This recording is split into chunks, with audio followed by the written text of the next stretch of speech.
porque si no después no tenemos los tiempos necesarios.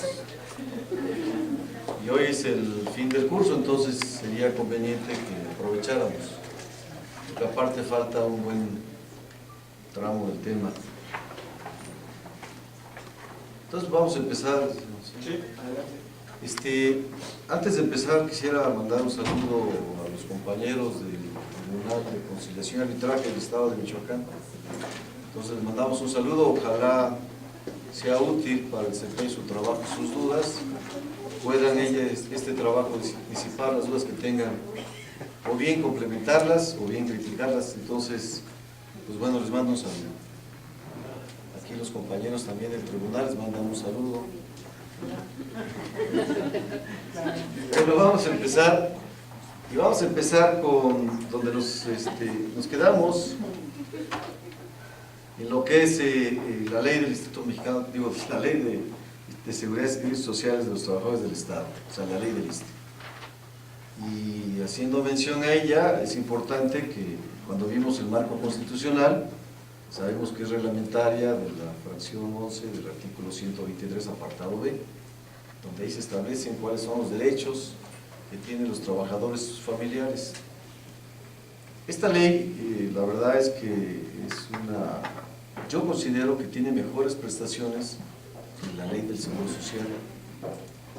Sin embargo, ahora en la modificación, ustedes saben que nace en 1960, y la última modificación, más que modificación, se abrogó la ley anterior, se establecieron unos artículos transitorios para no perjudicar a los trabajadores que estaban con la ley del reparto, y se señalaron algunas disposiciones que yo considero que sí están perjudicando o violentando los derechos que tenían con anterioridad y que están establecidos en la Constitución. Y vamos a ver que desafortunadamente la Corte está avalando que es legal lo que se hizo, los legisladores hicieron con esta nueva ley del 2007. Ustedes saben que el sistema de capitalización, o el sistema de ahorro para el retiro, se estableció como cabeza de playa desde 1992 en las dos legislaciones, tanto en la del Seguro Social como en la ley del ISSSTE. Se aterriza en 1997 la del Seguro Social, se modifica, y la ley del ISSSTE hasta el 2007. Y entonces, bueno, pues ya sabemos en qué consiste. Les voy a dar datos para que vamos identificando, sobre todo de la cuenta individual, porque la Corte habla en una forma así abierta de la cuenta individual. Habla de retiro como si fuese la subcuenta de retiro, cesantía en edad avanzada y vejez, y no es el caso. Ya veremos que el retiro tiene un tratamiento muy distinto al seguro de cesantía en edad avanzada y vejez. Y bueno, pues lo iremos descubriendo con la plática que vamos a tener. Esta ley que la administra los servicios, los seguros y los derechos, el ISSSTE, determina que el ISSSTE es un organismo público descentralizado con personalidad jurídica y patrimonio propio. Ya ven que es de las que curiosamente ha causado un problema sobre en dónde es la esfera de competencia, ¿no? Y que señalaron los de la Corte que por ser un organismo público descentralizado tenía que en sus materias de la relación el tribunal que era competente era la Junta Federal de Conciliación y Arbitraje. E hizo un híbrido. ¿Y por qué hizo un híbrido? Porque aquí en este tribunal está registrado el sindicato y están registradas las condiciones generales de trabajo. Entonces la verdad es que hay este tipo de circunstancias, lo único que hace es polarizar las cosas y crear conflicto. Yo definitivamente pienso que no obstante que está establecido en la fracción 31 de la Constitución, en el apartado A, la competencia federal, no encuentro todavía que haya sido posible que hayan encajado todos los organismos descentralizados en sí. Y traemos jurisprudencia que ahora empieza a modificar sus criterios raramente la Corte. Entonces también se acuerdan que vimos sobre el artículo 115 y 116 sobre la regulación de las relaciones laborales, ¿no?, de tanto los municipios como los estados. Empieza a haber ahí confusiones y de alguna forma, pues la verdad, siempre con argumentos, ¿no?, que yo les llamo muy creativos, determinan que lo que están haciendo es correcto. Ya después van modificando, lo veremos en las jurisprudencias que yo les traigo y que van a estar a su disposición. Quiero decirles que estas jurisprudencias, cuando las obtengan, si es que les interesa, vienen en forma cómo se han venido expidiendo, en qué años. Entonces, unas han quedado ya en desuso porque otras han modificado. Pero lo que trato yo de darles a entender o explicarles a ustedes es cómo ha venido dando tumbos, ¿no?, estas tesis de la Corte, y que han cambiado y que sus argumentos son simpáticos. Yo así les llamo, porque es una de las formas de respetar la creatividad y la inteligencia y el conocimiento que tienen en este Tribunal Superior, en el máximo tribunal de nuestro país. Bueno, bien, la ley del seguro, del ISSSTE, no sé por qué estamos con el seguro, pero la ley del ISSSTE tiene dos regímenes, uno que es obligatorio y otro que es voluntario. Para excluir el régimen voluntario rápidamente les voy a decir, no es igual que el régimen de la ley del IMSS. Aquí solamente tratan dos cuestiones. Una es la incorporación voluntaria al régimen obligatorio y la continuación voluntaria al régimen obligatorio. La continuación voluntaria es cuando un trabajador queda cesado o termina una relación de trabajo y quiere seguir cotizando en forma voluntaria. Tiene un término de 60 días para poder él ir, solicitar su inscripción y el ISSSTE le va a dar la inscripción y va a seguir cotizando. El único seguro que no lo va a proteger por obvias razones, porque es responsabilidad del patrón, de Estado, es el de riesgos. Y bueno, pues eso es importante porque se puede continuar. Esto es, lo recalco, porque en las jurisprudencias señalan de las relaciones laborales y que por esa razón y porque son materia de competencia las relaciones que están vinculadas, laborales, se han aplicado jurisprudencia cuando hay casos donde no hay una relación laboral, simplemente una incorporación voluntaria y continuar con las prestaciones que otorga el instituto. Desde ahí también se equivocan. Yo siempre he pensado que a veces falta estudio y que por esa razón se cometen este tipo de omisiones, no vamos a decirles errores, ¿no?, omisiones, vamos a ser muy respetuosos. Y la incorporación voluntaria es aquellas dependencias, entidades federativas o también municipios que no cuentan con seguridad social y se incorporan al régimen obligatorio pagando prestaciones, pagando cuotas correspondientes para el otorgamiento de estos seguros, servicios y derechos que otorga esta ley del ISSSTE. ¿Sí queda claro? Porque hay jurisprudencia que dice, ya se las enseñaremos, donde de acuerdo con el decreto de creación o la ley de creación, los municipios y los estados, en su artículo 115 y 116, fracciones respectivamente 6 y 8, dice que se regularán las relaciones laborales, ¿sí?, de conformidad con el 123, pero como este no dijo de qué apartado, entonces tienen la potestad de poder regularse en el apartado A, en el B o mixto. Qué bueno que no había Y, 7 y Y, porque todos los hubieran puesto. La verdad es que yo no estoy de acuerdo. Hay una palabra que utilizan ellos muchos, que por similitud, por analogía, debieron determinar que por esa razón. ¿Por qué? Porque vienen las confusiones. No sé si les platiqué la vez pasada que yo tuve conocimiento de un caso en Monterrey, donde un trabajador en un organismo público descentralizado, estatal, demandó ante la Junta Local. Había jurisprudencia ya, no nada más la de los organismos descentralizados en materia federal, que es la Junta Federal de Conciliación y Arbitraje. Lo que dijo la Corte es, que si son organismos centralizados estatales, debe ser la Junta Federal, y que, federales, la Junta Federal, y si son estatales, la Junta Local. Pues se presenta la demanda ante la Junta Local. Esta Junta declina la competencia y se lo manda al tribunal. El tribunal, en forma correcta, del Estado de Nuevo León, determina de que no es competente por estas circunstancias y lo remite a un conflicto competencial.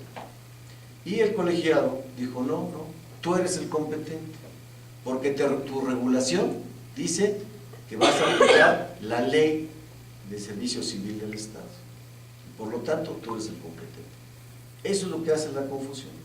Y les voy a decir por qué la confusión. Y más problemas se pueden dar. Porque este señor fue despedido injustificadamente, y entonces, al demandar a la Junta, reclamó con 2 meses, presentó antes de 2 meses, porque así está previsto en la Ley Federal del Trabajo, ¿no? Prescribe antes de los 60 días, antes del periodo de 60 días. En la materia burocrática con nosotros, y en casi todos los estados, son 4 meses para presentar la demanda. Pues esta ley del Estado de Nuevo León es un mes. Es un mes. Eso es violatorio entonces, ¿no? Y es inconstitucional, porque bueno, que A o B o mixto, como ustedes gusten, señores de la Corte, pero entonces que respeten los estados y municipios el tiempo para presentar demandas. Qué bueno que no pusieron una semana, ¿no? Porque imagínense. Y entonces, bueno, se puede dar. Por esas razones yo les hablo de la incorporación, el régimen voluntario. Y el régimen obligatorio consta, va a otorgar estos seguros. El seguro de salud, que tiene apartados la medicina curativa o preventiva, la medicina curativa y de maternidad, la de y rehabilitación física y mental. Ese es un seguro, el seguro de salud. Vinculado, desde ahorita se los digo, con la invalidez. El seguro de salud trata las enfermedades de carácter no general y cuando hay una enfermedad que incluye en una invalidez es de carácter no profesional. Bueno, también trata riesgos de trabajo, el seguro de riesgos de trabajo. Está previsto dentro de este seguro y por lo tanto hay que considerarlo. También está el seguro de retiro, cesantía, edad avanzada y por último el de invalidez y vida. ¿Por qué invalidez y vida? Porque esto deviene de los seguros privados, ¿no? Seguro de vida. Yo siempre he pensado que debe ser seguro de muerte, pero bueno, así está establecido y cuando veamos invalidez y vida está el capítulo de muerte. Voy a hablar un poco de lo que es el seguro de salud. ¿Por qué? Porque para nosotros sí es importante, ya que nosotros vemos pensiones de invalidez. Bueno, cuando una persona se enferma y tiene notificación y si le imposibilita para trabajar, se van a dar licencias para no asistir a su trabajo. Estas licencias están previstas, como yo se lo señalé, uno en el 111 de la Ley de los Trabajos al Servicio del Estado y también en el artículo 37 de la Ley del ISSSTE. Ya está transcrito, ya se transcribió este otorgamiento de licencias en el seguro de salud. Y bueno, pues entonces se van a dar 15 días, ya se los expliqué eso, ¿no? ¿No? Sí, ya. Ya, correcto. Entonces no es necesario que se los vuelva a repetir. Lo importante es que cuando, después de 52 semanas, que yo les dije que tenía la oportunidad del tratamiento en especie del servicio médico, curativo, hospitalario, en fin, puede prorrogarse otras 52 semanas. Antes de esas 52 semanas, deberá determinarse la invalidez. ¿Qué implica la invalidez? Que bueno, será determinada por instituto. Si se determina la invalidez, se tiene que imposibilitar sin habilita para el trabajo. El 100% de invalidez. Hablan de porcentajes, yo ya comenté ahí en la sala que la ley del ISSSTE no habla de porcentajes, solamente el único porcentaje que habla es que si tiene 75% o más, Para efecto de tener derecho a pensión, se requiere solamente 3 años de cotización. Y para tener derecho a la invalidez, son 5 años para tener derecho a la cotización. Esto es importante que ustedes lo tengan grabado. ¿Por qué es importante? Porque cuando ustedes dicten una resolución donde un perito determine que hay invalidez, tiene que cumplir los requisitos el trabajador, el pensionado, y también a favor de sus familiares al momento de terminar la pensión, si no, no tienen derecho a la pensión. Más aún, quiero adelantarme, no es necesario y no es correcto que se transcriba los puntos petitorios de la demanda, porque como comenté, no mal recuerdo, también lo que hacen es demandar la pensión vitalicia de invalidez. Y en esta materia de la ley del ISSSTE, en la del Seguro Social sí procede, en la ley del ISSSTE no procede. Porque al momento de que se determina la invalidez, se adquiere un seguro que va a tener vigencia hasta que cumpla 65 años el pensionado. Y a partir de que cumpla 65, se le va a dar el seguro de vejez. Entonces, esto es importante que ustedes lo tengan en conocimiento, porque si queremos impartir justicia real, tenemos que ceñirnos a lo que dice la ley. Yo no estoy de acuerdo. Antes eran pensiones vitalicias y aparte se podían complementar con pensión de vejez si se cumplían con los requisitos de lo que está señalado en ese seguro. Ahora no. Ahora, si es invalidez o riesgo de trabajo, se contrata este tipo de seguros temporalmente. Bueno, ya que está determinado, es decir, este es el seguro en general. Les puedo señalar otro tipo de seguros que están previstos, como el que está el de maternidad, ¿no?, en el seguro de salud. Yo nunca he pensado que la maternidad sea una enfermedad. La verdad es que digo que es un milagro o un dolor de cabeza, depende. Si realmente se quiere el niño, pues es un milagro, si no, hijo, ya. De todos modos hay que entrar, pero sí hay que ser. Y entonces, bueno, tienen un mes antes, dice la Constitución, en su artículo previsto, de protección a la mujer, un mes antes y 12 meses después. Ya se puede solicitar que sea después el parto y los 3 meses. En la ley del IMSS no puede darse eso. Si se adelanta el parto, ya se volaron por sus 42 días de licencia médica. Tiene prestaciones, ¿no?, para efecto de atender a la mamá. Si la mamá no tiene los 6 meses continuos antes de que tenga la determinación del embarazo, no hay ningún problema. Se cubrirán los servicios médicos por parte del Estado. Entonces no hay que preocuparse y cobrará el salario íntegro. ¿Por qué lo menciono? Porque en el apartado A no es así. En el apartado es ya 42 días antes, 42 días después, y se cubre el salario básico que está cotizando y lo cubre el Seguro Social. Es importante que ustedes tengan esta diferenciación para que sepan que sí da más prestaciones esta ley que la anterior. Bueno, la atención médica preventiva, ya saben que es cuando hay programas de vacunación para evitar epidemias en materia de desastres. Hay prestaciones de servicios sociales, hay prestaciones de tipo cultural. Las prestaciones de servicio social son los préstamos hipotecarios, en fin, centros vacacionales. Todo esto tienen derecho en este seguro de salud. Y bueno, pues es importante también, como lo menciono reiteradamente, que ustedes lo tengan. Las prestaciones en especie es muy sencillo: hospitalización, quirúrgicas, medicamentos, rehabilitación, prótesis. Eso tienen siempre derecho estas personas afiliadas, igual que sus familiares tienen derecho a la atención médica. Vamos a entrar ahora a lo que es riesgos de trabajo, que también es muy importante que ustedes tengan claro los riesgos de trabajo. Fíjense, sí, los riesgos de trabajo, como ustedes saben, tienen obligación también en enfermedad, ¿no?, pero sobre todo en riesgo de trabajo, que el riesgo de trabajo, cuando suceda el accidente o la enfermedad sea declarada, debe de conocerse si es el accidente. A los 3 días debe informar el patrón Estado, inmediatamente. Eso a veces no se hace. Y quiero decirles que es responsabilidad. Si se quejaran en contra de la autoridad que no hace la denuncia del riesgo, tiene responsabilidad el que no lo hace, el funcionario que no lo hace. Y a veces sucede. Bueno, pues una vez que ya se avisó, quien certifica si es riesgo o no, es el ISSSTE.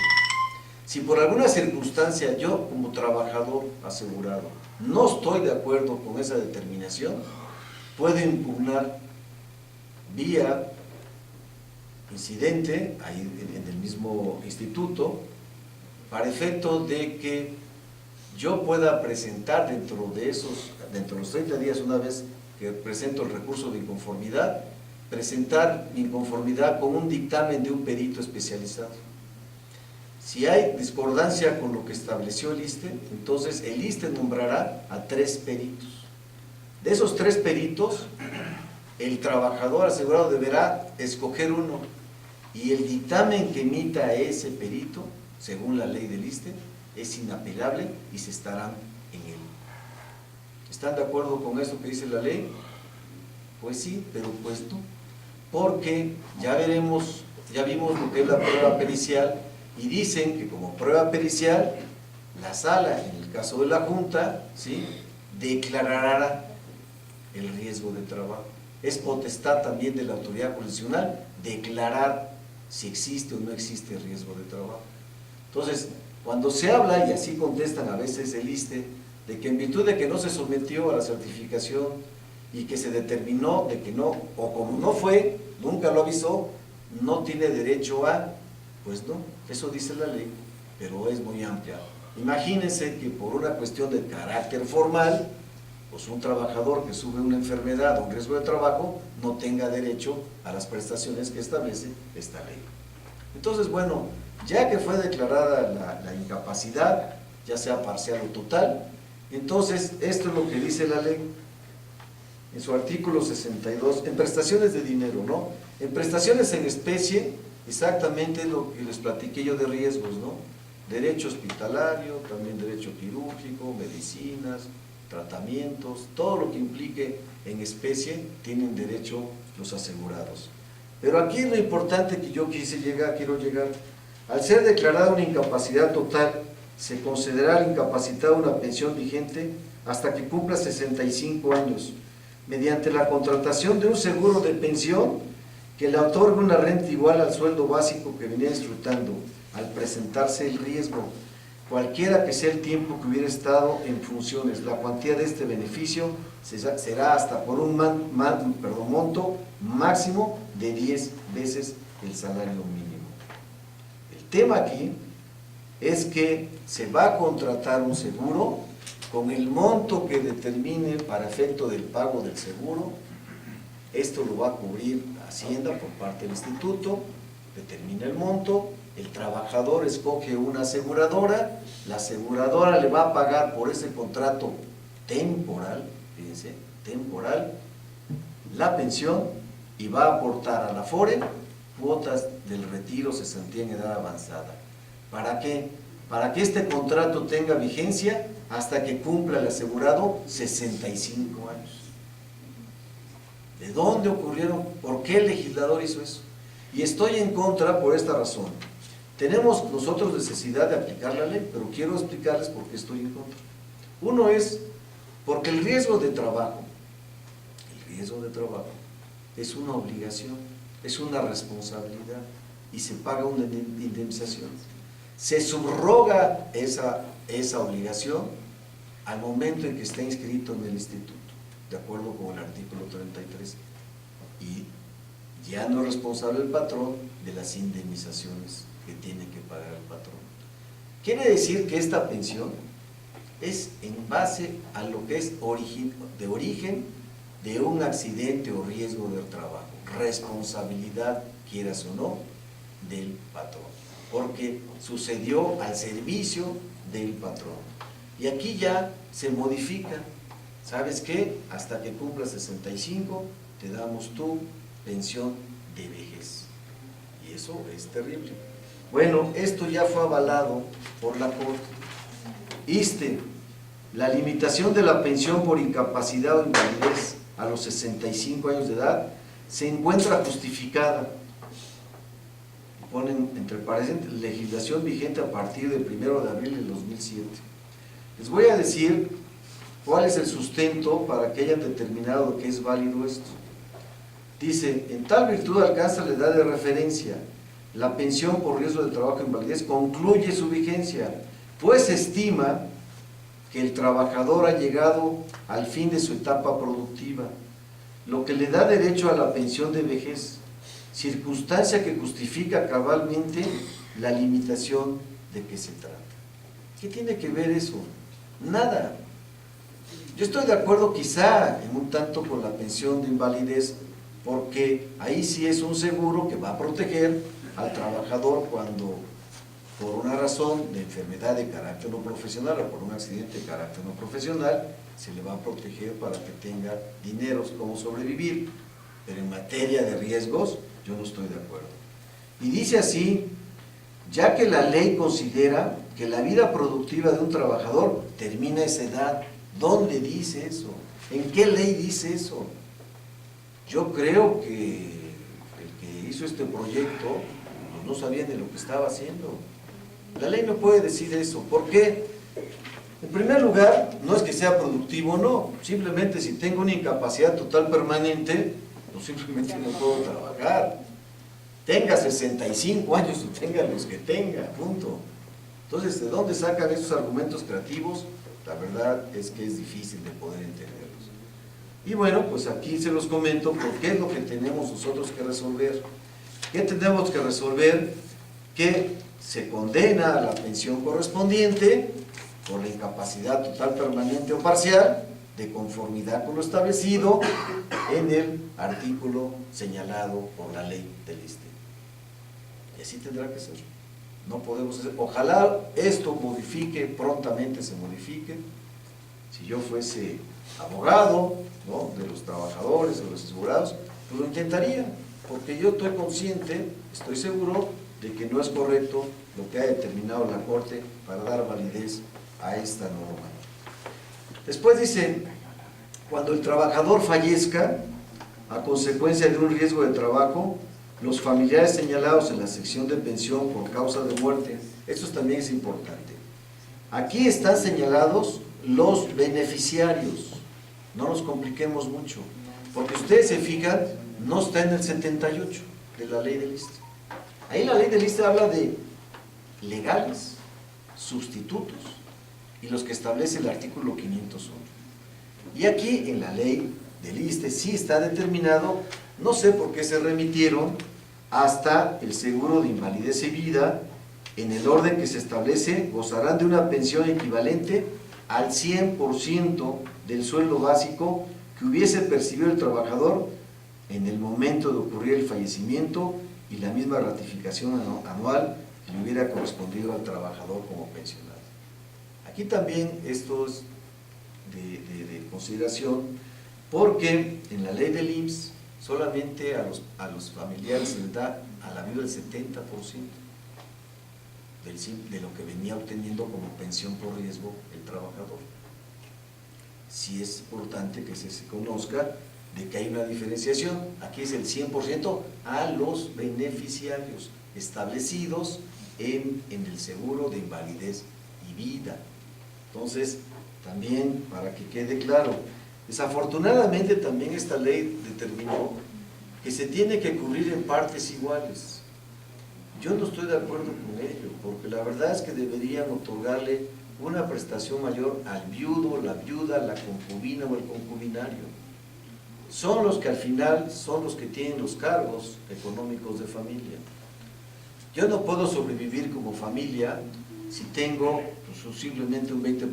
Vamos a suponer que mi hijo está estudiando, ¿no?, y es un beneficiario legal y tiene 22 años. Ya no va a permitir, tendría que ser un hijo muy responsable, que ya no va a permitir que la cantidad que le corresponde se la administre su mamá. Le va a decir, pues ese es mío, ese es mi derecho que yo tengo. Y tampoco, ¿no?, el abuelo, si es el caso, va a decir, bueno, voy a compartirlo, ¿no?, pues eso me tocó a mí por disposición de ley. Entonces, si era necesario que esto no se estableciera en esas formas, debería haberse señalado cuánto es, en la ley del Seguro Social se establece claramente cuánto tiene la esposa, el viudo, o sea, el viudo, la viuda, los hijos. Si son menores de 16 años tendrán el 20%, si se muere el otro padre tendrán derecho al 30%, si se muere un hermano o otro se prorrateará la cantidad, los ascendientes de que dependan económicamente el 20%, asistencias y ayudas familiares, y aquí no, aquí dicen iguales todos, no es correcto. Bueno, pues también así nos está nuestra ley y yo se los tengo que señalar tal y como viene siendo. ¿Qué pasa una vez que ya se determinó? Bueno, son los beneficiarios, se les dará de acuerdo con esos señalamientos que estamos nosotros les estoy leyendo, se reparte y los fondos de la cuenta individual se devolverán en una sola exhibición. O bien, los beneficiarios podrán con esa cantidad comprar una renta mayor de la pensión que les corresponde. También es muy importante que se conozca, porque la mayoría, no, a mí regresen mis fondos, a ver, ¿cuánto fue? 400,000, no, pues si no se alcanza para un coche, para un viaje, en fin, y se gastan el dinero. Desafortunadamente no tenemos convicción de ahorrar, y por lo tanto, yo sí creo que debe ser muy recomendado por las AFORES, por el Instituto, por la Comisión Nacional del Sistema del Ahorro para el Retiro, para establecer políticas de que ellos adquieran pensiones mayores por su beneficio y mañana no se estén quejando y vivan peor de como estaban viviendo con una pensión más o menos digna. Entonces, bueno, cuando fallezca un pensionado por incapacidad permanente total, se aplicarán las siguientes reglas. Si el fallecimiento se produce como consecuencia directa de la causa, se otorgará en conjunto una pensión equivalente al 100% que venía disfrutando. Si la muerte es originada por causas ajenas, esto es importante, porque no necesariamente uno muere por las causas del riesgo, se puede uno morir por otra cosa que no sea causa del riesgo, y ya también está previsto. Si la muerte es originada por causas ajenas a la que dieron origen a la incapacidad permanente, sea total o parcial, se entregará a los familiares el importe de 6 meses de la pensión y aparte sin perjuicio del derecho de disfrutar por la pensión que en su caso la ley les pueda otorgar. Eso también es importante para que... Y al final dice que los familiares, como ya he comentado, pues pueden solicitar el retiro en una exhibición o contratar. Esto es en general lo que es el riesgo de trabajo. Es muy sencillo, no hay, insisto, no hay que condenar porque no podemos una pensión vitalicia por riesgo de trabajo porque no está previsto en nuestra ley. Muchas veces si lo condenamos y no recurren los abogados o el instituto, queda firme y después es un problema porque el instituto se opone y dice yo no puedo entregarte lo que no está previsto en mi ley y nosotros ¿qué tenemos que hacer? Pues fíjate que sí, porque está firme la resolución y tienes que cumplir con ella. Entonces, bueno, vamos a evitar problemas para todos. Ahora bien, hay un seguro que se llama de retiro, cesantía en edad avanzada y vejez. Este retiro, este seguro, yo lo incluí porque quiero que lo sepan. No lo tratamos directamente, pero sí podemos conocer a qué tenemos derecho cuando llegan los momentos de retiro, cesantía en edad avanzada y vejez, porque conlleva también en cesantía en edad avanzada y vejez que cuando hay fallecimientos pueden retirar los fondos los trabajadores. La excepción de retirar fondos, también se los comento porque es importante que lo conozcamos, es que cuando una pensión por vejez, producto del riesgo de trabajo o de invalidez, y que no te reúnan los fondos necesarios, entonces se entregará una pensión garantizada. Ese es un problema también. Fíjense, riesgo de trabajo.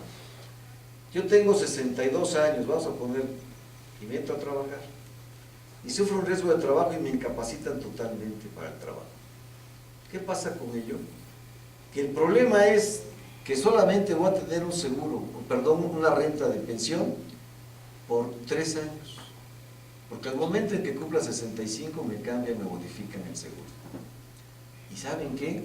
Me van a dar una pensión garantizada si no tengo los suficientes fondos para contratar ese seguro. ¿Cuánto es la pensión garantizada? ¿Tiene alguien conocimiento? ¿Cuánto implica la pensión garantizada? La pensión garantizada solamente son 2 salarios mínimos que se han venido indexando con el tiempo, porque la ley estableció que son 3,000 pesos, 3,034 pesos con 20 centavos, y que se van a venir incrementándose cada febrero con el Índice Nacional de Precios al Consumidor. Entonces se va a venir indexando. Vamos a suponer ahorita, yo hice una cuenta en la mañana equivocada y me puse a pensar, no, son 2 meses, ahorita el salario mínimo son 90 pesos, ¿no? Entonces 9 por 3, 27, son 5,400, más el 30%, perdón, son nada más 2 salarios mínimos, 5,400. ¿Por qué lo menciono? Porque en el seguro de retiro, que fue el que sustituyó al de jubilación, entonces es muy diferente que los otros seguros de cesantía en edad avanzada y vejez. El seguro de retiro, dice la ley, si yo tengo un fondo en mi cuenta individual y que puedo obtener una renta contratada por una aseguradora mayor al 30% de la pensión garantizada, me puedo retirar sin tomar en cuenta ni edad ni años de cotización. Simplemente ya me voy, tengo 35 años, yo junté mucho dinero en mi bolsa y ya me voy. Entonces estaríamos hablando que el 30%, aplicándole a los 2 meses de la pensión mayor a la pensión garantizada, más o menos vendrían siendo como 7,000 y tantos pesos, ¿no? Cerca de 8,000. Entonces, si yo logro una renta en ese sentido y aparte tengo los fondos para comprar el seguro de sobrevivencia que va a cubrir las pensiones a mis familias cuando me muera, entonces ya me puedo retirar. ¿Algo se sabe de eso? No se sabe nada de eso. Nadie lo dice. Ni en la Comisión Nacional del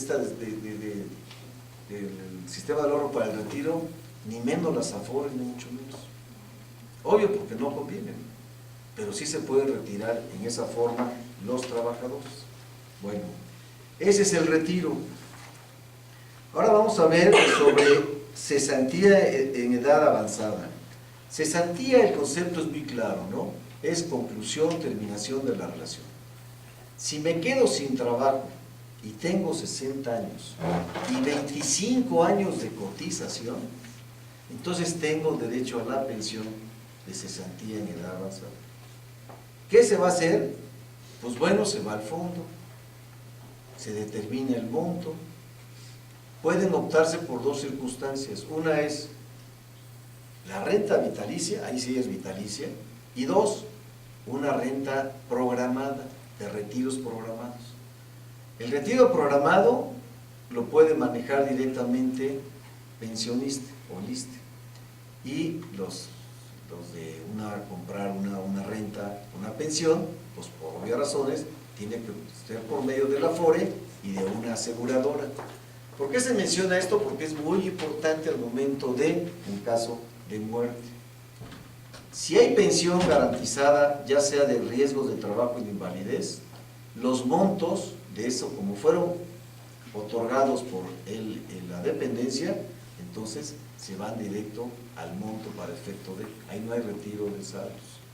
¿Por qué? Porque fue dinero que otorgó el Estado, cuando es una pensión garantizada en materia de riesgos y de invalidez. Y la de vejez, exactamente es lo mismo, nada más que es con 25 años y 65 años de edad. Hay países ya, y cada que se aumenta la edad, empieza a haber problemas. Ya está solicitando, no sé si ustedes vieron, primero 62 años, después 65 años. Ya hay países que están señalando que el retiro en vejez debe ser de 70 años. Que se lo mencionen a la Corte para que le digan a qué edad entonces es la edad productiva. porque ya están aplicando criterios diferentes para efecto del otorgamiento de la pensión. ¿Y por qué está aplicándose eso? ¿Alguien puede comentar? Por la esperanza de vida. La esperanza de vida cada vez es mayor.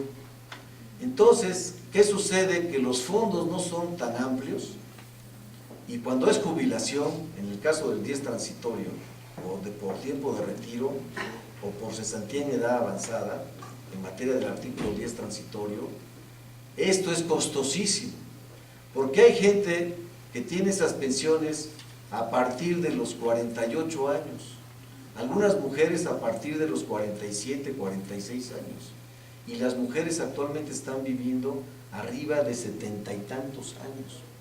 Ustedes saben que en la ley anterior, en el ISSSTE, la que fue abrogada, eran 55 y 60. ¿Por qué 55 y 60? Porque la gente cuando se pensionaba duraba 5 años de vida y solamente se pagaban 5 años de pensión. Ahora, ya hay gente que está obteniendo mayor ingreso de pensión durante mayor tiempo que en vida laboral. Es decir, si la vida laboral, la jubilación eran 30 años, hay gente que está viviendo pensionada 30, 35, 40 años. El Estado tiene que sufragar. No nada más México, esta problemática es a nivel mundial, de los que no tienen capacidad económica para pagar estas prestaciones a sus ciudadanos. Los que tienen mucho dinero, pues no pasa nada. Pero bueno, este es, en el seguro de vejez se requiere 65 años. Aquí no se requiere que se dejen sin trabajo, es potestad del trabajador. Ya tengo 65, dice la Corte, ahí termina la vida productiva porque dice la ley, falso. Porque yo puedo seguir trabajando 65, 70, 75, y ya que cumpla 75 y ya me quiero retirar, aplico el seguro de la pensión por vejez. Lo mínimo es lo que está establecido en la ley, 60 y 65. Cuando no hay esta aplicación de las edades cotizados, se puede seguir continuando cotizando. Como hay cesación, me puedo incorporar y pago mi cuota. Cuando es vejez, sigo hasta que se cumpla mi edad, mis años de cotización. ¿Cuánto requiero? 25. Pues sigo trabajando. Pues yo creo que ya los podré juntar cuando tenga 125 años, no tanto. Los que falten nada más. No, pues me faltan muchos. Y la verdad es que aquí tenemos un ejemplo muy claro, ¿no? Pimita ya se fue, creo, pero tenía 90 años, ¿no? Entonces, bueno, pues trabajó hasta 90 años. Si le hubieran dicho, usted no tiene edad productiva, dice, no, bueno, no sabe así. Entonces yo creo que sí se dan ejemplos de que hay gente que puede seguir trabajando. El artículo 95 de la ley dice, la muerte del pensionado por cesantía en edad avanzada o vejez que estuviera gozando de una pensión garantizada, el gobierno federal, por conducto de quien determine Hacienda, contratará una renta que cubra la pensión correspondiente a favor de los familiares derechohabientes con la aseguradora que estos elijan o pagar las pensiones conforme al mismo procedimiento utilizado para el pago de pensión garantizada. En caso de optar, aquí es, cuando uno se retira, puede uno optar por entregas periódicas. Y entonces, cuando está eso, en caso de muerte, se tiene que avisar al instituto, ya se murió, entonces, para efecto del pago de las pensiones correspondientes. El pensionista o la administradora deberá entregar al instituto los recursos que hubiere en la cuenta individual del pensionado fallecido, los cuales se destinarán al pago del monto constitutivo, ya les dije. Es la única excepción cuando hay este tipo de pensiones. Una de las cosas así aleatorias, 5 para 6, voy a tener mucho tiempo, es que si por alguna razón la pensión garantizada se está cubriendo y se reintegran al régimen obligatorio, se suspende esta pensión, tanto la de vejez, para que se pueda continuar con la pensión. Es también la única excepción. Miren, hay un tema que no es la materia en este momento, pero que es importante que ustedes la conozcan. Se dice, si yo reingreso a trabajar y tengo una jubilación, ¿qué hace el ISSSTE? Suspende el pago de la pensión. Eso es equivocado también, no está previsto en la ley. Lo único que está previsto es este tipo de cosas como excepción. Si yo me reingreso, si soy incapacitado, incapacidad total permanente, pero puedo el día de mañana recuperarme y una invalidez o una pensión de vejez, en esos sentidos de, de garantía, sí me pueden suspender. Pero si tengo la pensión por jubilación, no. Dice que cuando un trabajador en la nueva ley se reintegra, ¿sí?, se abrirá otra cuenta individual para que se depositen las aportaciones correspondientes a ese retiro cesantía en edad avanzada, y el trabajador, en este caso ya, podrá retirarlos en una sola exhibición para sus chuchulucos o para aumentar la renta de su pensión. Lo que está haciendo el ISSSTE también es equivocar. Va a haber demandas, no con nosotros, porque no es de riesgos ni de enfermedades, pero que sí van a prosperar. A excepción que saque la Corte este tipo de jurisprudencias que diga que es correcto, porque como ya regresó a trabajar, pues ya está ganando dinero y ya no está la pensión, cuando son cosas diferentes. Si yo obtuve la pensión por 30 años de servicio, es porque yo me lo gané. Y si me reingreso a trabajar, es porque tengo fuerza de trabajo. También error de la Corte decir que ya no soy productivo. Hay mucha gente de mucha edad que claro que es productiva y que tiene mucha capacidad y mucha experiencia para poder sacarle provecho, ¿no? Pues bueno, así está en ese sentido. Ahora vamos a ver lo que es el seguro de invalidez y vida. Eso es muy importante también porque nosotros, ya más o menos les platiqué en parte de la invalidez y vida, pero lo que quiero resaltar son los requisitos. Y fíjense la definición de lo que implica la invalidez. Imposibilidad, dice, para los efectos de esta ley existe invalidez cuando el trabajador activo haya quedado imposibilitado para procurarse, mediante un trabajo igual, una remuneración superior al 50% de su remuneración habitual percibida durante el último año de trabajo, y que esa imposibilidad derive de una enfermedad o accidente no profesional. La declaración de invalidez deberá ser realizada por instituto. ¿A qué nos hacen tantas bolas, no? Pues simplemente, si hay invalidez, es la imposibilidad para el trabajo. La diferencia es que es por enfermedad y riesgo no profesional. Caso contrario a lo que es riesgos de trabajo, que es por enfermedad o accidente de carácter profesional. Pero bueno, alguien se preocupó, estuvo pensando cómo señalarlo para que no hubiera confusión, y pues nos confunden a todos, pero trataron de hacer muy sencillo. Ahora bien, la pensión por invalidez se otorgará a los trabajadores que se inhabiliten física o mentalmente por causas ajenas al desempeño de su cargo o su empleo. Si hubiesen contribuido, fíjese aquí el requisito, con sus cuotas al instituto cuanto menos durante 5 años. Es decir, si un dictamen que nosotros recibimos en la prueba pericial, los peritos determinan que hay invalidez, otro requisito necesario será que se acredite que haya cotizado 5 años. De lo contrario, no tiene derecho a esa pensión. La excepción que también está señalada, y tampoco a veces la entiendo, bueno, sí la comprendo, pero no sé por qué la señalaron así, es que si el dictamen determina que tiene 75% más, solamente tendrá necesidad de acreditar 3 años de cotización. Y entonces, bueno, pues hubiera sido más fácil, a partir de 75, pues nomás 3 años, o 5 años, la cantidad que hubieran considerado, y no hacernos tantas pelotas. Entonces, bueno, son requisitos sine qua non para otorgamiento de una pensión, y no es vitalicio, no es vitalicia esta pensión. También exactamente igual que en los riesgos de trabajo, se va a la aseguradora, se fija un monto constitutivo, aquí está el dinero, contrato a la aseguradora, dice la ley, el trabajador escogerá a la aseguradora que él quiera, Yo además quisiera ver cada que uno lleve una flore, esta es la buena, mira, esta es la mejor, ya caí.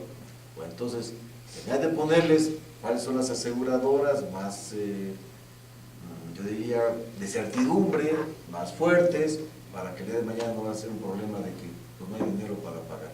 El chiste es de que, dando esta seguridad, pues ya aquí está el monto, aquí está la pensión, y se va a cubrir la pensión. Por parte de la aseguradora, se paga la pensión, y las cuotas al retiro, cesantía en edad avanzada y vejez.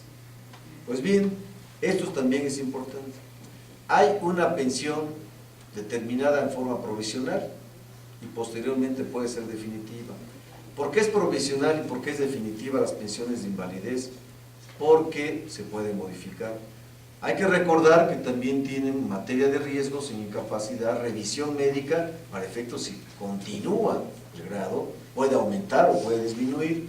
Entonces, bueno, y también hay gente que puede sufrir una enfermedad o un riesgo que le cause una discapacidad, imposibilidad para el trabajo, pero con tratamiento puede ser recuperada, ¿no? Entonces, se puede fácilmente recuperar. Entonces, por eso son pensiones temporales y después a los 2 años ya la definitiva y se establece en ese sentido para otorgamiento de la pensión. Dice así el 120. La pensión definitiva comienza a partir del día siguiente del término de la pensión temporal y estará vigente hasta que el pensionado cumpla 65 años y 25 años de cotización. La pensión se cubrirá mediante la contratación de un seguro de pensión con una aseguradora. Fíjense, aquí también es importante. La cuantía de la pensión por invalidez será igual a una cuantía básica del 35%, del 35% del promedio del sueldo básico, disfrutado en el último año inmediato anterior a la fecha de baja del trabajador. Dicha cuantía no será inferior, ¿perdón? ¿Alguna duda? Dicha cuantía no será inferior a la pensión prevista en el artículo 170 de la Ley del Seguro Social. Entonces, como periódico, ¿no? Ahora vete a la Ley del Seguro Social. Ahí en el periódico dicen, pase a la página 25. Bueno, pues aquí nos remiten, les costó dificultad en poder decir cuánto es lo que van a obtener. ¿Para qué nos remiten? Era muy sencillo, es un salario mínimo. La pensión garantizada son 2 salarios mínimos. La pensión por invalidez no puede ser menor a un salario mínimo, ni mayor en los casos de invalidez, en los casos de cesantía, vejez y en los casos de riesgo no puede ser mayor los 10 salarios mínimos. Ese es el tope, ese es el tope. Vamos a ver que cuando son prestaciones de seguros compatibles, la Corte también afortunadamente se ha declarado y ha dicho, la pensión de viudez y la de jubilación, por ser de origen distinto, tienen que ser cubiertas ambas, aún rebasen los 10 salarios mínimos. Eso hay que aplaudírselo a la Corte, porque quiero decirles que el ISSSTE, perdón,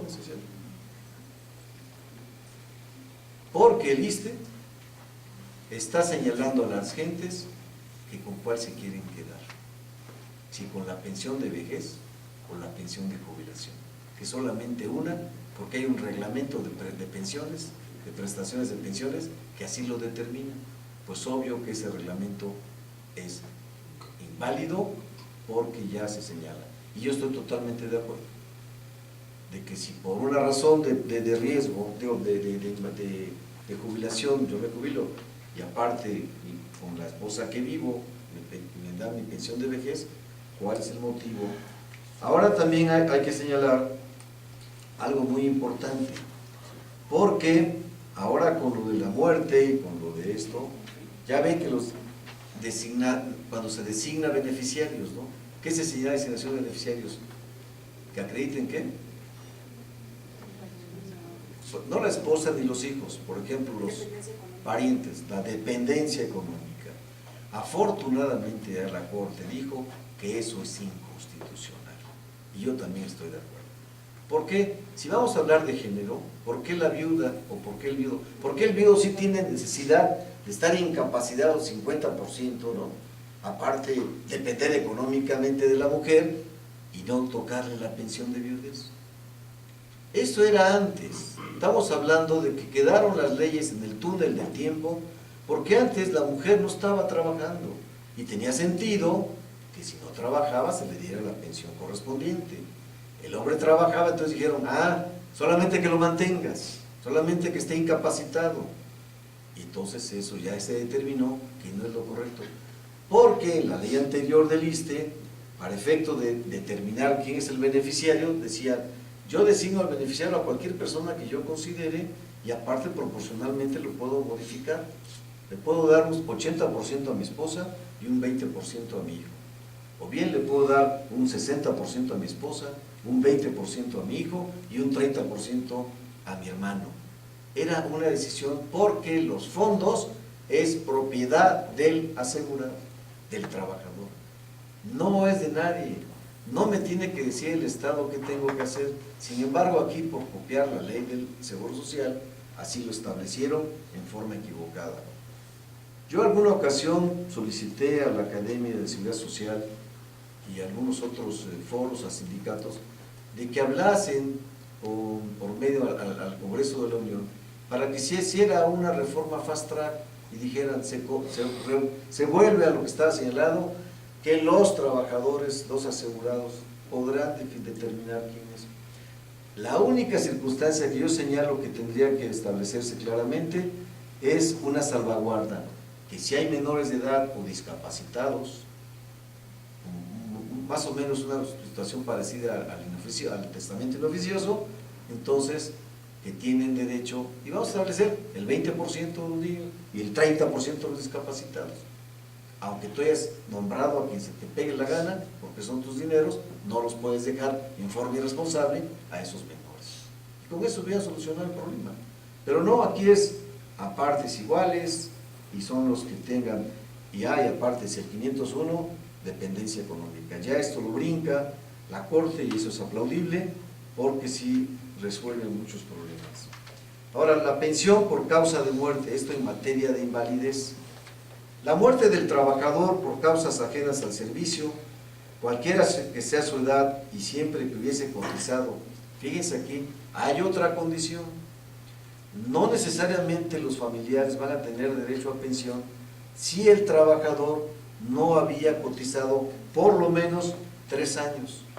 Si no ha cotizado los 3 años, no se le va a dar pensión ni de viudez, ni de orfandad, ni de ascendencia, ni de concubinato, ni mucho menos. Simplemente tiene por necesidad, por disposición expresa de la ley, cumplir con 3 años de cotización. En este caso, las pensiones se otorgarán por aseguradora que elijan los familiares derechohabientes para la contratación del seguro. A tal efecto debe integrarse un monto constitutivo para cubrir la pensión. El instituto cubrirá el monto constitutivo. El instituto, ahí está el monto, y los familiares que pueden hacer los fondos, retirarlos. En caso de fallecimiento de un pensionado por riesgos de trabajo o invalidez, las pensiones a que se refiere este artículo se cubrirán por el instituto mediante la entrega del monto constitutivo a la aseguradora que elijan los familiares derechohabientes para el pago de la renta correspondiente. El saldo acumulado en la cuenta individual podrá ser retirado por sus familiares derechohabientes en una sola exhibición o utilizado para contratar un seguro de pensión que le otorgue una renta mayor. Esto es muy importante. Aquí sí, cuando vienen los familiares, aparte de su pensión, de dinero. Cuenta individual. ¿Saben qué significa la cuenta individual? La cuenta individual, cuando yo empiezo a trabajar por reingreso, tengo una cuenta individual que me va a manejar pensionista o las afores o la afore que yo decida. Esa cuenta individual tiene subcuentas. ¿Alguien sabe las subcuentas?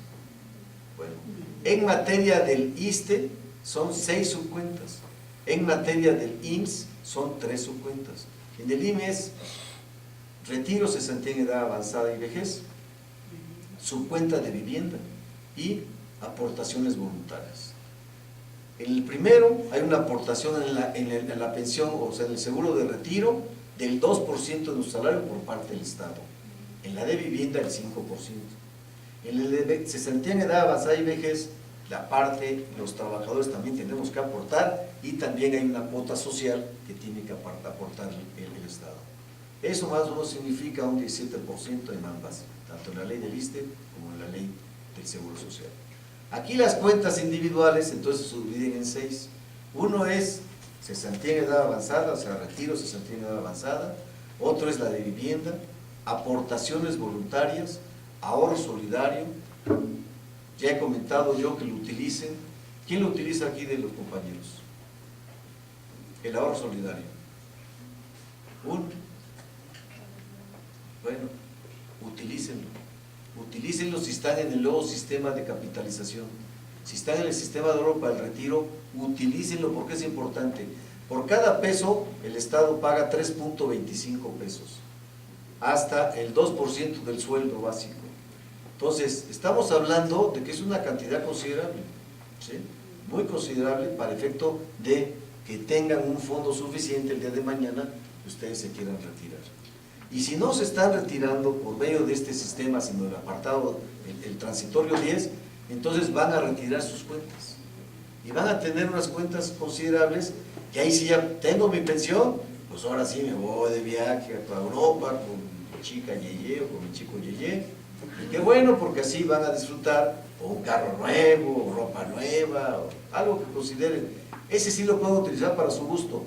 En el caso de otros casos, como el sistema de capital, cuidado, porque aquí eso es lo que van a tener como fondo para entrega de estas pensiones de retiro, cesantía en edad avanzada y vejez. El artículo 131 dice, en el orden para gozar de las pensiones, les dije que la ley, que el seguro de invalidez y vida, en su capítulo correspondiente, tenía sobre quiénes son los beneficiarios legales. Pues aquí están los legales: el cónyuge supérstite, solo si no hay hijos, o en concurrencia con estos, si los hay, si son menores de 18 años, o que no sean menores de 18 años, pero estén incapacitados o imposibilitados parcial o totalmente para trabajar, o bien hasta 25. Fíjense lo que dice aquí la ley, y que tampoco estoy de acuerdo. Hasta 25 años previa comprobación de que están realizando estudios de nivel medio o superior de cualquier rama de conocimiento de planteles oficiales y reconocidos. ¿Por qué medio y superior? Si por alguna desgracia yo no tuve oportunidad porque tuve que ayudar a mi familia o tuve que trabajar, en fin, y no estudié, y ya después puedo estudiar, estoy en la primaria, tengo 22 años, ¿por qué no voy a tener derecho a pensión? Si no trabajo, si necesito mantenerme, si está previsto, porque obligamos a que estudien. Nos pueden obligar lo que quieran, pero cuando hay necesidad a veces no hay estudio. Entonces, en cambio en el IMSS no, estén en estudios, en planteles de la educación nacional. Simplemente que estén en planteles de educación nacional. Y aquí no, aquí es media o superior. Creo que sí es un requisito realmente que no considero que hubieran señalado. A falta de cónyuge, la concubina, aclaro, o concubinario, es el concubinato la figura, ¿no? La unión libre, pero es concubina o concubinario. Muchos dicen hasta en las disposiciones, cuando nos mandan en la corte sus resoluciones ejecutorias, concubino, no es concubino, concubinario. Y entonces es bueno, siempre y cuando hayan vivido con 5 años anteriores con la trabajadora, el trabajador o el pensionado, bien también que vivan como matrimonio, y la excepción es que tengan hijos libres de matrimonio, es concubina o concubinario. Bueno, después los ascendientes también están previstos. A falta de cónyuge, la madre o padre conjuntamente o separada, y a falta de esto los demás ascendientes en que hubiesen, fíjense aquí, dependiendo económicamente. Ya no, si no hay padre, madre, esposa, hijos, y están ascendientes o personas que dependían económicamente de uno, la Corte ha sido ya muy clara. Primero habló sobre viudez para que no hubiera discriminación, se violentaba el artículo 1 constitucional, en que decía, es discriminatorio, es desigual. Si la mujer tiene derecho, también tiene derecho el hombre, y eso es correcto. Ahora hay otra jurisprudencia que también está aquí, que ya hablan de lo que yo siempre he considerado: yo soy el propietario. Por lo tanto, si yo designé, fíjense, esas designaciones que están en el ISSSTE, también la Corte ya dijo que se tienen que utilizar, al margen de que aparezcan otras personas que puedan deducir esos derechos y también ser declaradas. ¿Qué pasa? Que se va a prorratear la cantidad que les corresponda de la pensión. Bueno, aquí el 133, este es buenísimo, porque hubo un conflicto, bueno, no conflicto, sino un tema que nos llamó mucho la atención, porque en la cuarta sala designamos beneficiario a una abuela y a una nieta, y haciendo la convocatoria y todo, y cuando se designó, a los 2 años apareció el responsable.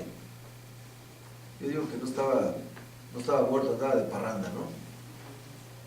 Ya llegué, yo soy el esposo, ¿cuánto me toca? Bueno, pues también la quinta lo designa beneficiario.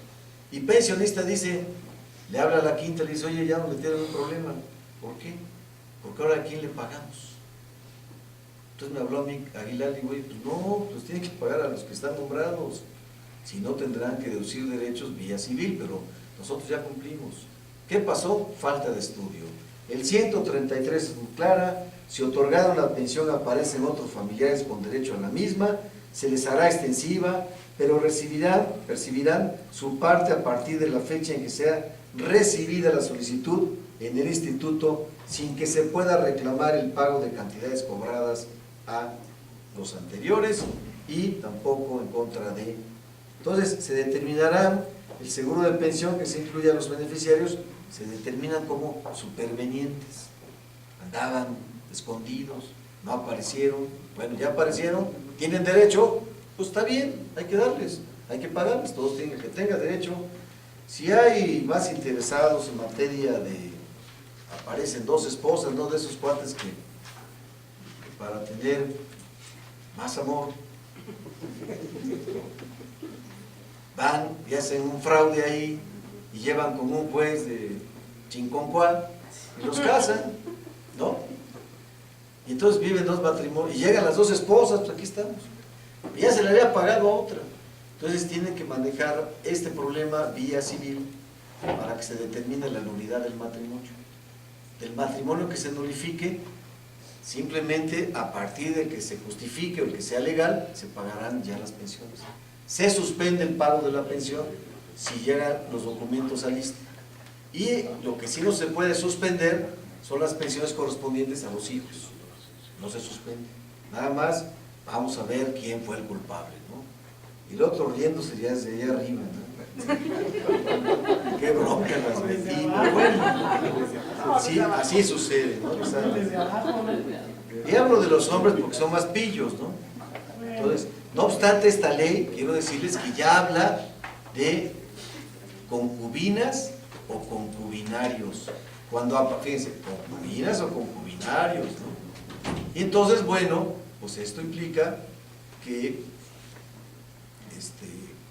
si son más, o sea, si son varios concubinos o varios concubinarios, varios concubinarios, no, ya no, ya a nadie tienen derecho en ninguna de las 2, de los concubinos, si son más de 2, más de 1, perdón. Si son 2, ya nadie tiene derecho, tendrán derecho los hijos. Ahora bien, la designación de beneficiarios. Esto, ¿por qué lo menciono? Porque somos competentes. Bueno, no se lo digan, no hay que presumir, somos competentes. Y como somos competentes, entonces tenemos que designar beneficiarios. Ya saben, son los legales, ya vimos cuáles son los legales. Los sustitutos pueden ser los legales o los que nosotros consideremos que no sean legales. Si no hay legales, sustitutos. Entonces ustedes lo pueden poner. Por cierto, comenté al grupo en la mañana que voy a hablar con el presidente y en criterios para que nos pasen un formato a todos los trabajadores de aquí del tribunal para que nombremos sustitutos, que nombremos beneficiarios sustitutos. Sí.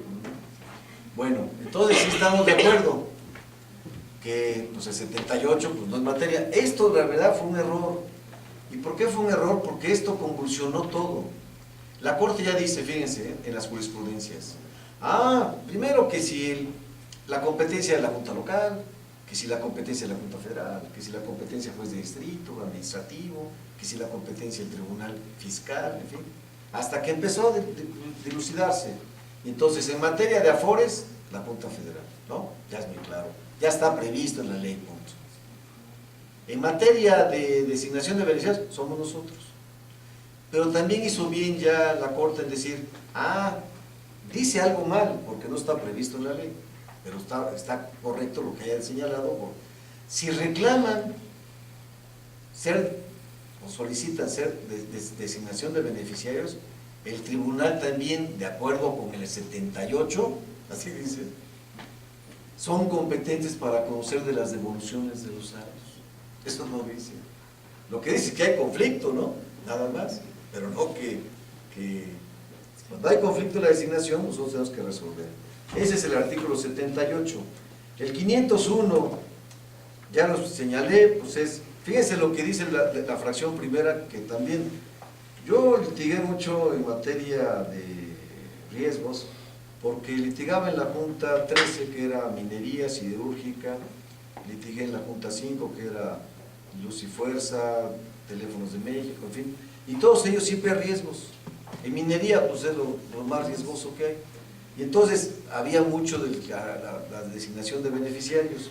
Y entonces 501, ¿qué dice el 501? Fracción primera, la viuda o el viudo que hubiese dependido económicamente de la trabajadora y que tenga una incapacidad del 50% más. Y los hijos menores de 16 años y los mayores ya están incapacitados, tal. Fíjense, 3 presupuestos que cumplir. Qué bueno que ya se determinó que son imposibilidades. No habla esta del 501, pero es importante que se determine que el marido, ¿no?, o el concubinario tiene el mismo derecho que la concubina o la viuda. Entonces, bueno, pues eso se evita también problemas. Lo que sí es recomendable, hay que decirles a todos, ¿no?, que no sea chisme, que hay que decirle a todos, que se divorcien y que dejen las cosas claras, para que aquella mujer o aquel hombre que los asista en el último tiempo de su vida, que es pesado, pues que tenga el derecho a gozar de la pensión, ¿no? Por lo menos pueda irse a Acapulco a refrescar y decir, bueno, gracias, mi amor. No le decimos con quién fue, pero bueno. Ahora bien, esto también es muy importante. La prescripción. ¿Por qué es muy importante la prescripción?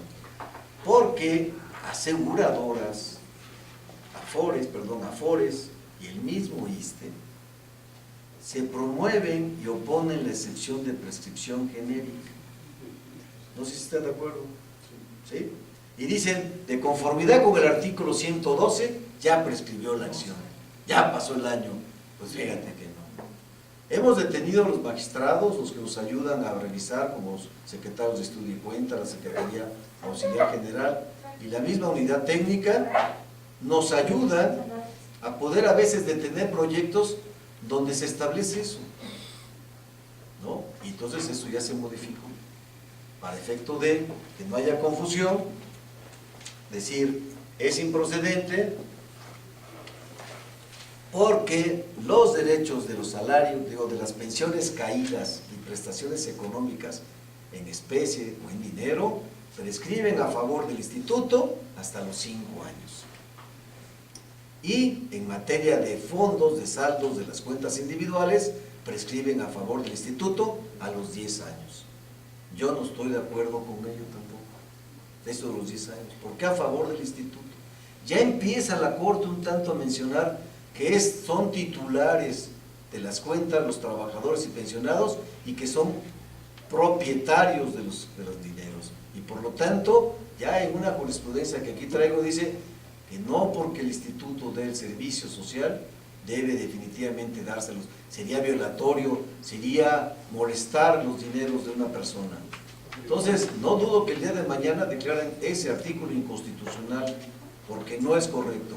Si quieren hacerlo correcto, yo diría, bueno, como hay vacantes, yo les llamo vacantes y mostrencos a todas esas cuentas que están ahí perdidas, que son cerca de 350,000, era la última ocasión que yo supe, 350,000 millones de pesos ahí perdidos, lo que debe hacerse en vez de otorgarse al instituto, porque aquí lo menciona en su fracción en el 251, en los términos de la presente ley, prescribe en favor del instituto a los 10 años de que sean exigibles.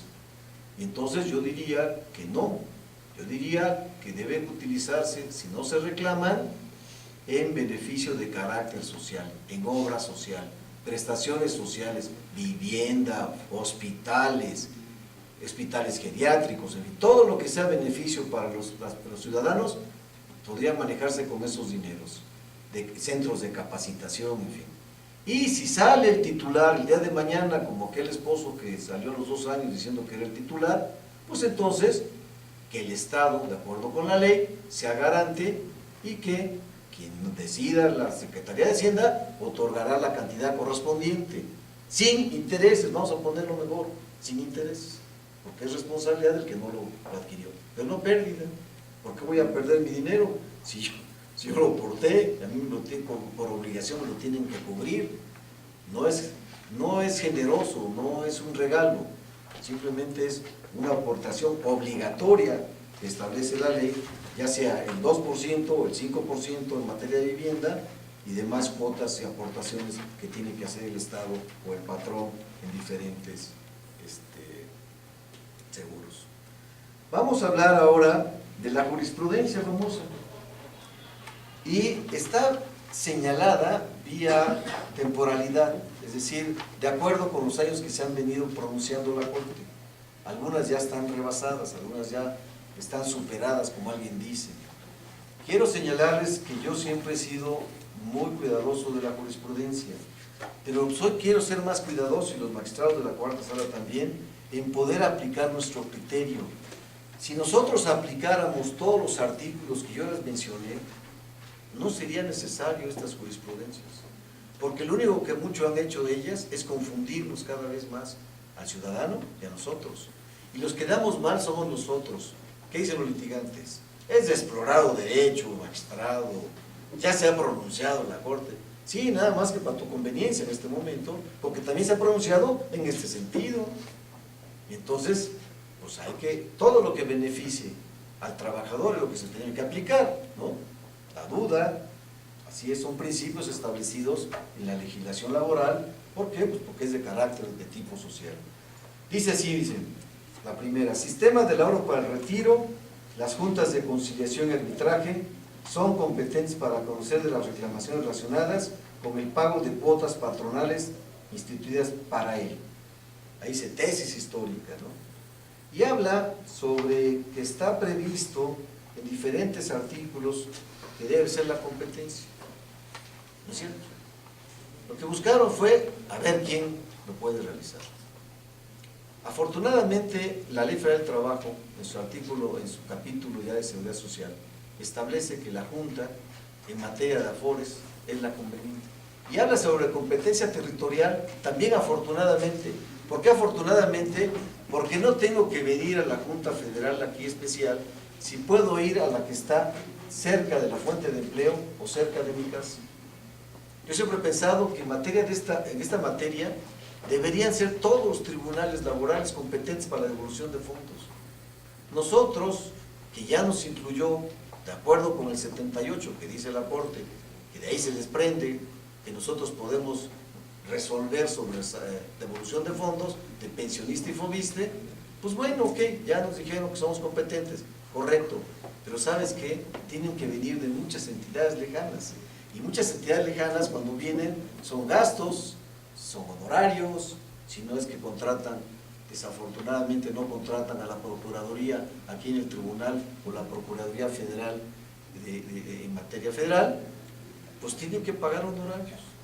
Entonces, viáticos, honorarios, comidas, tal, el gasto, el tiempo, para que designado beneficiario. Y después, diga la FORE, fíjate que tienes que llevar un juicio. ¿Y por qué un juicio? Porque no me condenaron. ¿Cuál condena? No es una demanda. Si son mis fondos, una devolución simple, un entero, debe ser un trato administrativo. Mire, ya me designaron, es cierto. Oye, pero entonces los abogados brillantes de pensionista y de afores dicen, no lo hagas, ¿por qué? Porque puede haber un doble pago. Ya vimos el artículo. señalado en la ley. Si se paga, pues van a tener que repetir, en la ley federal del trabajo, tendrían que repetir contra el que adquirió esos dineros. Nada más. O bien, si es pensión, dice el artículo claramente, podrán ser reconocidos como beneficiarios supervenientes y tendrán derecho a que la pensión se prorratee. No hay ningún problema. En esto de los fondos, de los ahorros, pues bueno. Después, otra, ya empieza a modificarse. Competencia laboral radica en la Junta Federal, ya no en las juntas. Las juntas de conciliación son todas, federal y local. Aquí ya no. La competencia radica en la Junta Federal de Conciliación y Arbitraje, cuando un trabajador al servicio del Estado, fíjense aquí demanda del Instituto de Seguridad y Servicios Sociales de los Trabajadores del Estado el reconocimiento de un riesgo de trabajo y el pago de la pensión correspondiente. Fíjense nomás lo que hacía la Corte. ¿Saben por qué? Porque en nuestra legislación dice, en razón de que las legislaciones que lo rigen no les otorga competencia para ello. Nunca leyeron en la Corte que existe desde 1963 en la ley burocrática el capítulo de riesgos y de enfermedades no profesionales en nuestra legislación. Desde ahí somos competentes. ¿Qué dice ahí? Es el ISSSTE, se regirá por las disposiciones del ISSSTE o por la Ley Federal del Trabajo. Más claro no puede ser. Pues aquí determinaron y empiezan, ¿no?, un rollo que el artículo 33 de la ley es cuando se subrogan las obligaciones, ¿no? Después habla de que, apegándose a los criterios del pleno respeto, sostuvo que el instituto es un organismo público descentralizado. Fíjense, era competente porque es competente la Junta Federal. Lo que no les dijeron a los señores de la Corte es que es competente para conocer de los juicios de los trabajadores del instituto. Para eso es competente la Junta Federal con el ISSSTE, no para conocer riesgos de trabajo de los trabajadores al servicio del Estado. Esta es una perla, ¿no? Porque hay que ponerle en un cuadro para ver cómo se van modificando constantemente estos criterios. Otro, Instituto de Seguridad y Servicios Sociales de los Trabajadores del Estado, para determinar cuál es el órgano jurisdiccional que debe conocer de los juicios laborales en los que se reclame el pago de prestaciones de seguridad social. A ese organismo debe atenderse el régimen constitucional que rige el vínculo laboral del que estas derivan. Ya cambiaron. Ya no es el artículo 33 que se subroga, ya no es lo que señalaban de porque es un organismo de público descentralizado. Ah, no, es porque debemos encontrar el régimen que está previsto en la Constitución. Eso es lo que da la competencia a la Junta Federal. También es algo que me llama la atención. La prestación, dice, criterio que si como consecuencia del fenómeno de la descentralización de la prestación de servicios, un organismo descentralizado sustituye en su carácter de patrón al titular de alguna dependencia de la administración pública centralizado. Ello dará lugar a que ese vínculo jurídico ya no se rija por el apartado B del artículo 123 constitucional. Entonces se van a las cuestiones de cuál es la competencia desde el punto de vista de la figura del organismo.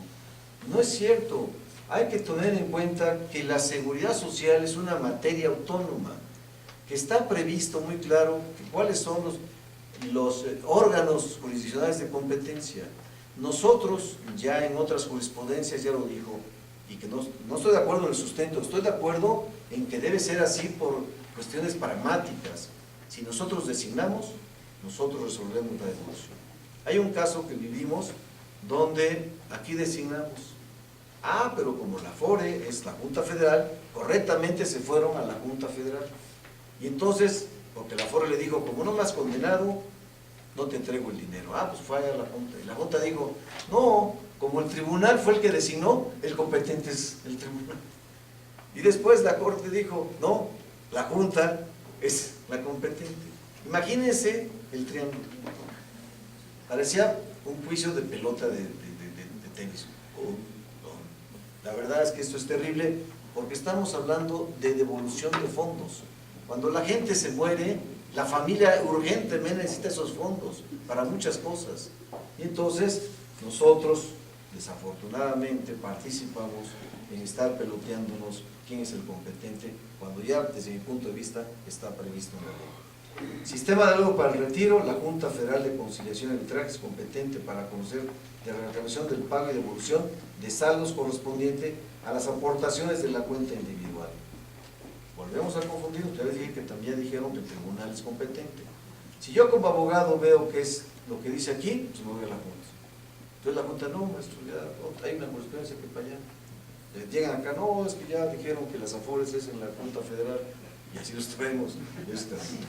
Competencia para conocer de los conflictos solicitados entre el usuario o sus beneficiarios con las necesidades de fondos para el retiro.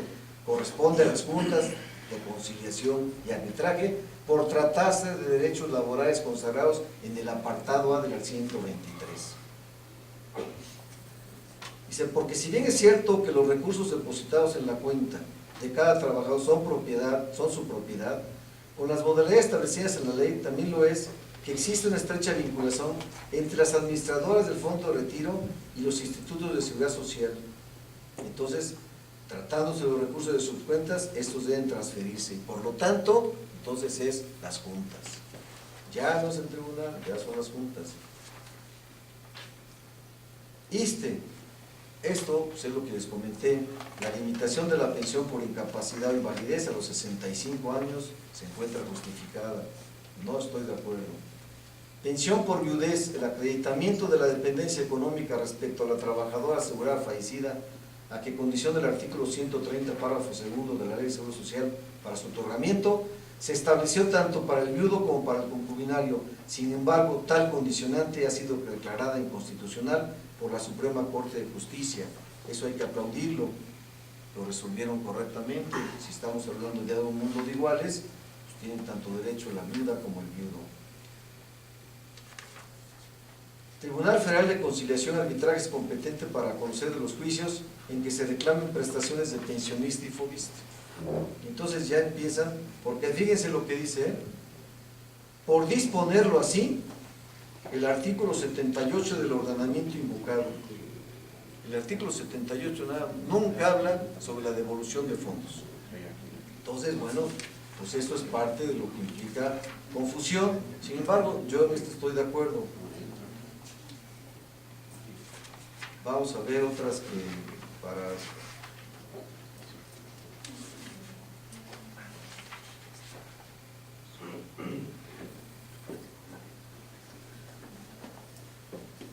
miren, este es el que yo les decía que es muy bueno. Pensiones por viudez y jubilación. El artículo 12, segundo párrafo del reglamento para el otorgamiento de pensiones de los trabajadores al régimen de la ley del ISSSTE, al restringir, fíjense, un reglamento es el que restringe su disfrute simultáneo e integralmente viola el derecho a la seguridad social. Es decir, van las personas, no sé si han tenido ustedes esos casos, mi querido Pedro, ahí en el sindicato, pero van los trabajadores, o sea, la viuda o el viudo, vengo por mi pensión, ¿no? Escoge uno. ¿Por qué uno? Si escoge la jubilación que te corresponde o la pensión por viudez, el que más te convenga.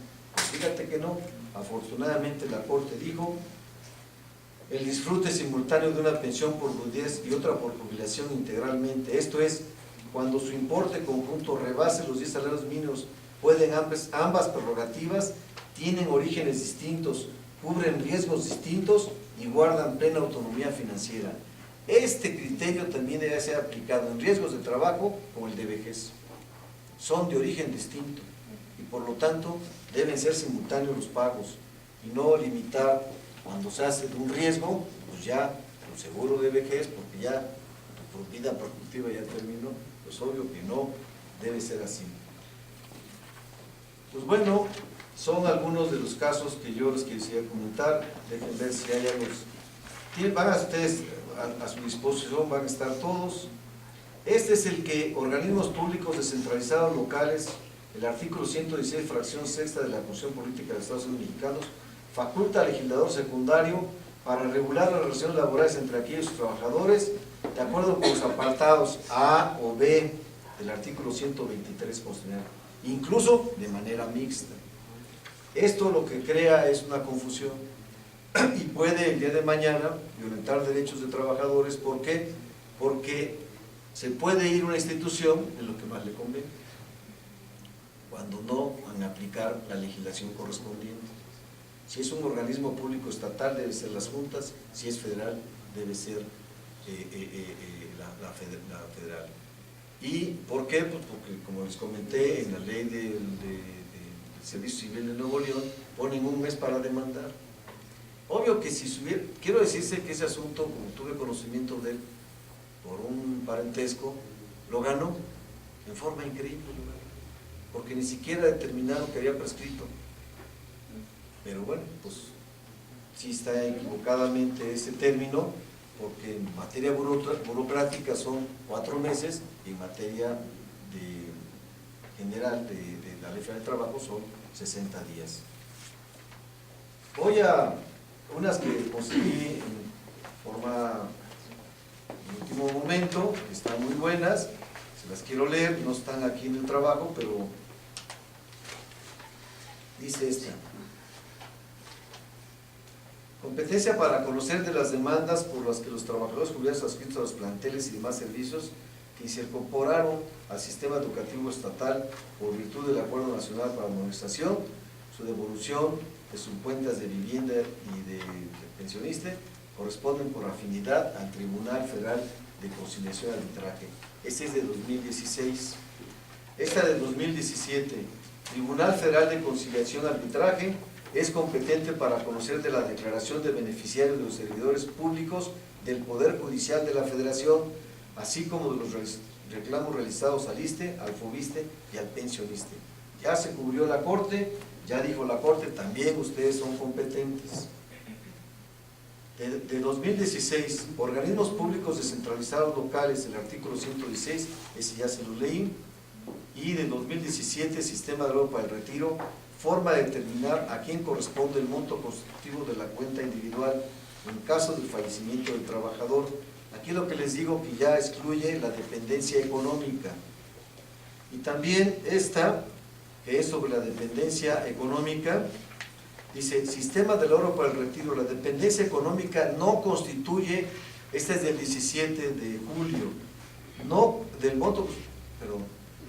constituye un requisito para la devolución del monto correspondiente a la cuenta individual en caso de fallecimiento del trabajador titular, por lo que es innecesario que la acrediten quienes acuden a reclamarla. Ya es en forma genérica. Entonces, bueno, pues con esto, si hay dudas, podemos empezar a tratar de contestarlas, y por su atención, por su presencia, ojalá les sea de utilidad estas pláticas, les agradezco mucho.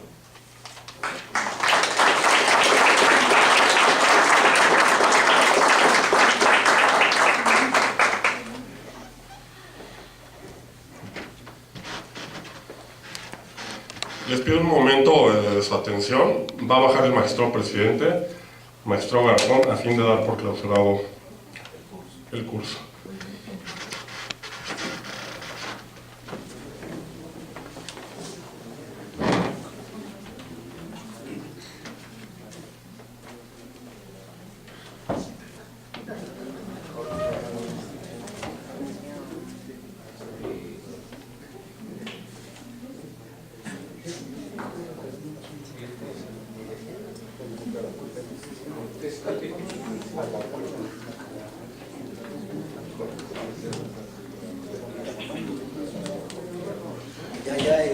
Morelia ya.